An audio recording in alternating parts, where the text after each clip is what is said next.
Hello there guys, Moonlight Butterfly Miku back again, and welcome back to my book reading of The Skin I'm In. We are up to chapter 14, so without any further ado, let's jump right into it.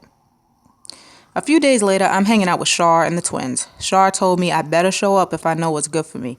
She says she don't like how I'm acting lately, forgetting to do her homework, giving her too much lip. She's right, I'm pushing my luck with her. But maybe I can learn to hang with Shar and get along with her too. Fighting her ain't no use. Look where it got me the last time in the lunchroom. I'm tired of working in the school office. It's been a few weeks now and I'm still bored stiff. I want to have some fun. So after fifth period, instead of going to the office to work, I head to the lockers with Shar, Raina, and Rice. And who do we run into but Miss Saunders, who's on hall duty. The first thing Miss Saunders does is ask me how work is coming in the office. Then she says, I guess you're headed there now. You are working there today, right?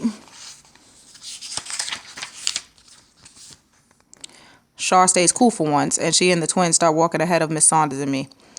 I'm on my way, I say, turning back around and walking up the hall toward the office. I hear Miss Saunders tell Shar and the twins they better hurry up to class or they will have to get a late note to get in. Shar says something smart and keeps stepping. A moment later, I hear the school side exit door closing. Miss Saunders walks me to the office like I'm some baby. She's dressed to the nines like usual. She's got on gold hoop earrings with dolphins jumping through them, and she's making small talk, asking how I am, asking if I read her latest assignment.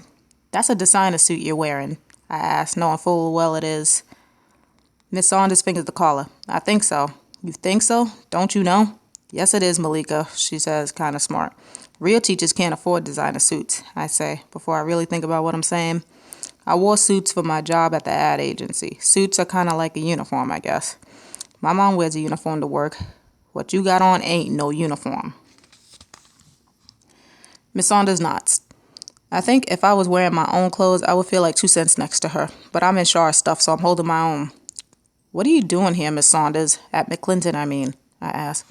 While we walk, Miss Saunders stops every once in a while and picks up a gum wrap or a soda can tab. I want to teach, she says, plain as day. Then how come you're not at that Catholic school 10 blocks from here, or one of them private schools downtown?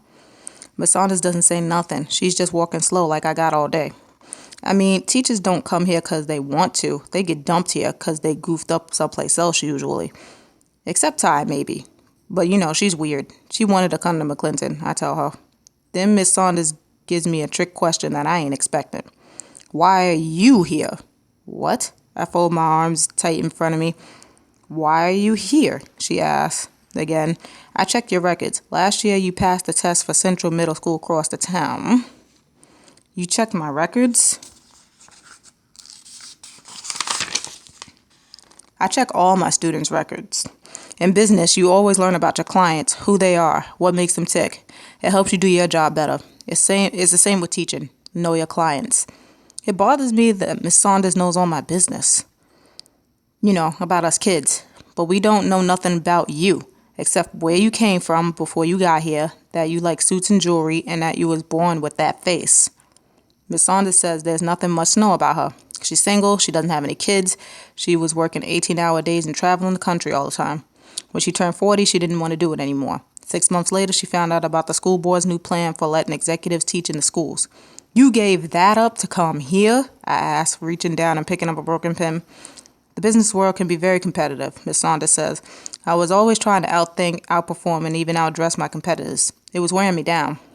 Well, you're the best dressed one in this place, I say. Miss Saunders reaches for the top button on her suit. You think you ever going back, Miss Saunders?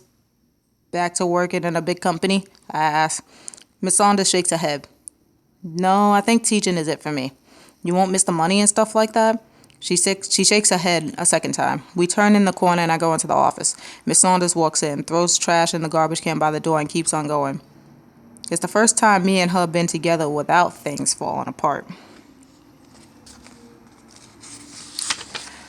Alright, so that's it for chapter 14. So it seems like Miss Saunders and Malika found to get us a bit of a common ground and had a conversation, which is good. She didn't see her as an enemy this time. So like she said, it's the first time they're together without things falling apart. So they had a chance to really talk and get to know each other a bit.